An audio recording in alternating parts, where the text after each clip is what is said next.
अब देखो ये वृद्ध माँ आई आज हमारे पास, कहाँ से आई, क्यों आई, हमें कुछ नहीं पता, मैया ही बताएंगी। मैया कहाँ से आई हो? मैं राया से आई हूँ। राया? हाँ। यहीं ब्रजमंडल से? हाँ, ब्रजमंडल से। तो घर में कौन कौन है?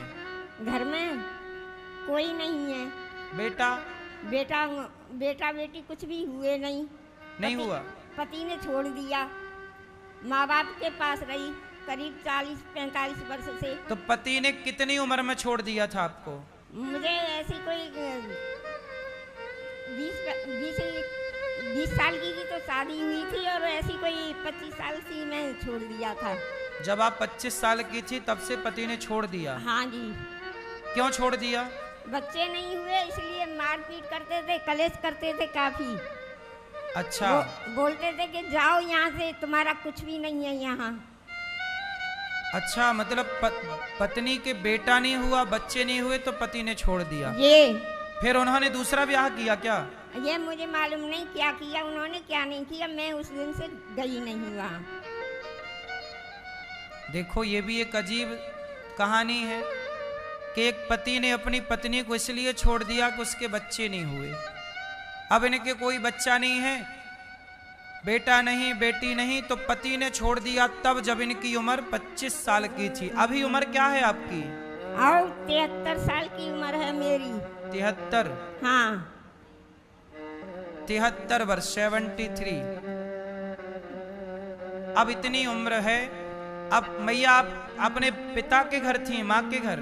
हाँ जी, जब पिताजी थे, मम्मी थी मेरी, तब तक तो मैं ठीक रही। इसके बाद भाई मकान बेचकर चला गया और मुझको छोड़ दिया। मैं एक मंदिर में रहती थी, वहाँ सेवा करती, वहाँ से भोग आता, कुछ पैसे मिलते, उससे किराया देती थी। ऐसे आपका गुजारा होता था? जी। तो अब कहाँ गया वो मंदिर और कहाँ गई वो व्यवस्थाएं? वो उस मंदिर में अब मुझ पे होता नहीं है, इसलिए मैं यहाँ गौरी गोपाल की शरण में आई हूँ। अच्छा, वहाँ पर आप काम करती थी कुछ? हाँ। अब काम होता नहीं है। देखो जब तक काम हुआ, शरीर चला तो मैया ने काम करके पैसे कमाए और खाए। अब काम नहीं होता, अब कहाँ से पैसे आएंगे, कैसे रोटी मिलेगी? तब मैया गौरी गोपाल में आई। अब बताओ कि इनके पति ने छोड़ दिया पुत्र ना होने से, अपनों ने, भाई ने मकान बेच लिया। भतीजे हैं? नहीं।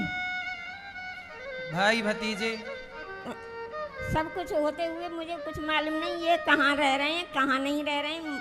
मैं सिर्फ अकेली ही रहती हूँ। अब ये मैया है, कौन सहारा बनेगा इनका? ऐसी बेसहारा माँ। देखो यहाँ रोज कोई ना कोई माँ आती है। जब रोज कोई ना कोई माँ आएगी तो इन माँओं के लिए कमरा चाहिए, माँओं के लिए बेड चाहिए, व्यवस्थाएं चाहिए। आप लोग यदि इन माँओं के बेटा बेटी बनकर एक एक कमरा भी बनवा कर इन माँओं को दें, एक बेड का सहयोग कर दें, तो ये सब आपके सहयोग से इन माँओं की सेवा होती है। अब 299 भी मैया हैं ये जो आज आई हैं। ये कौन है भैया आपके साथ आए हैं? ये हमारे पड़ोस के भतीजे लगते हैं। क्या नाम है आपका? गोपाल है? गोपाल। गोपाल। तो गोपाल जी आप क्या करते हैं? मैं सिलाई का काम करता हूँ।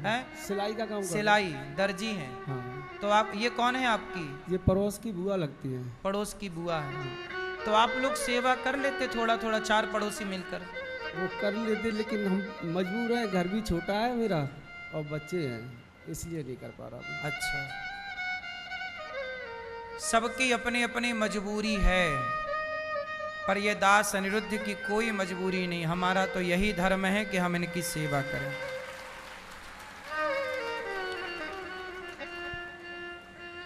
ये मैया यहाँ आई हैं इस विश्वास से कि कोई हमारी सेवा भले ना करे पर अनिरुद्धाचार्य हमारी सेवा जरूर करेगा, और ये विश्वास इन माँओं का मुझ पर बना रहे, इसके लिए आपके ये दोनों हाथ बढ़ने चाहिए।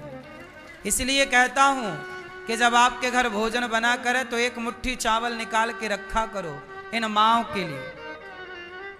इन माओं के अब 300 माताएं हैं, 299 भी मैया हैं, ये लगभग 300 माता हैं, एक कम। अब ये 300 माँ जहां होंगी, बताओ वहां कितनी बड़ी व्यवस्था होनी लगानी पड़ेगी। 300 लोगों को भोजन, समय से नाश्ता, दूध, दवाई, रहने की व्यवस्था। आप समझते हैं कितनी बड़ी व्यवस्था है ये? और करने वाला कौन? कोई हमारे साथ कोई बहुत बड़े उद्योगपति, पैसे वाले थोड़ी ऐसे जुड़े हैं कि वो ये कहें कि जी हम आपके साथ कोई ज़रूरत पड़े तो खड़े हैं। हम तो आप लोगों से रोज भीख मांग मांग के इनकी सेवा करते हैं। आप लोगों से मेरी इतनी सी प्रार्थना है कि आप इन बेसहारा माँओं का सहारा जरूर बने। आप इन माँओं के बेटा बेटी बने। आप कहें कि हाँ, ये माँओं के लिए हम आपके साथ हैं। कितने लोग मेरे साथ हैं? आप सब हैं? तो मुट्ठी भर अनाज जरूर इन माँओं के लिए निकालना सीखो। एक माँ को आप गोद ले सकते हैं कि एक माँ, आज ये माँ ही है, अब इन माँ की जिंदगी भर का भोजन पानी हमारी तरफ से। आप में से कोई ऐसा कर सकता है, एक माँ को गोद ले सकता है।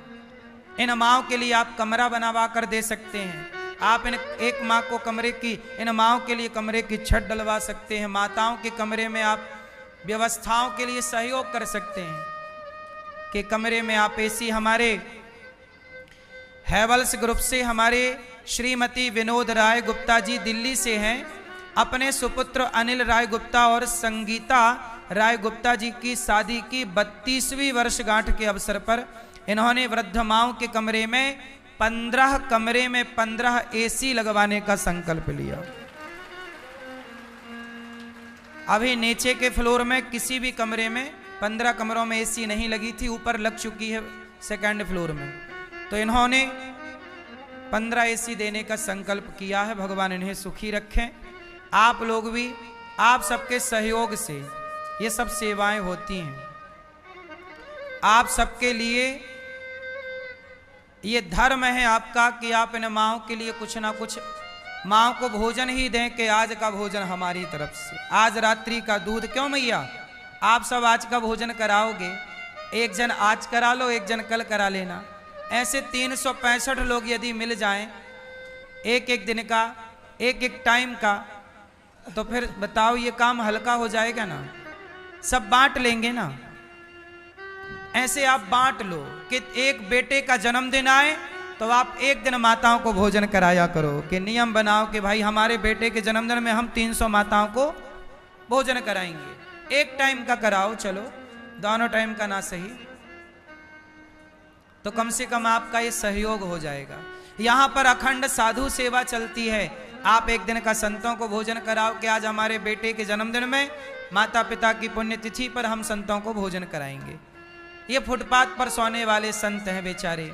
आप भी संतों के लिए एक संत निवास हमें बनाने की बहुत जरूरत है। आप संत निवास में सहयोगी बन सकते हैं। यहाँ पर अखंड रसोई चलती है। आप में से कितने लोगों ने भोजन किया गौरी गोपाल जी की रसोई में? हजारों लोग भोजन नित्य करते हैं गौरी गोपाल में। यह बात सही है कि गलत है? सही है। हजारों लोग नित्य प्रसाद पाते हैं, वो भी निःशुल्क। भोजन कैसा बनता है यहाँ? अच्छी क्वालिटी की दाल, चावल, सब्जी, रोटी। क्यों?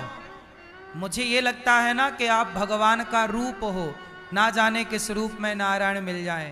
तो यदि सेवा ये दास कर रहा है तो आप भी साथ दीजिए इस सेवा में। आप भी भक्तों को अन्नदान कराइए, और अन्नदान से बड़ा कोई दान नहीं है मेरी माँ। मुट्ठी भर अन्न जरूर दीजिए। गायों के लिए गौदान, गौ सेवा करो, भूसे का साथ दो। गौदान कर सकते हैं आप लोग, चारा भूसे का साथ दे सकते हैं। और गौरी गोपाल गुरुकुल में 150 बच्चे पढ़ते हैं, बच्चों के लिए शिक्षा में साथ दे सकते हैं। साथी मैया बाप यहीं रहना मेरी माँ, आपका बेटा बनकर यह दास अनिरुद्ध आपकी सेवा करेगा। ठीक है? भगवान आपको सुखी रखें। मैया ठीक है? यहीं रहना। आप भी इन माँओं के बेटा बेटी जरूर बने, और आप इन माँओं के बेटा बनकर साथ जरूर दें। ठीक है मैया? हम आपके बेटा हैं भैया। अब देखिए बेसहारा माओ को जिन्हें अपनों ने गले नहीं लगाया, यदि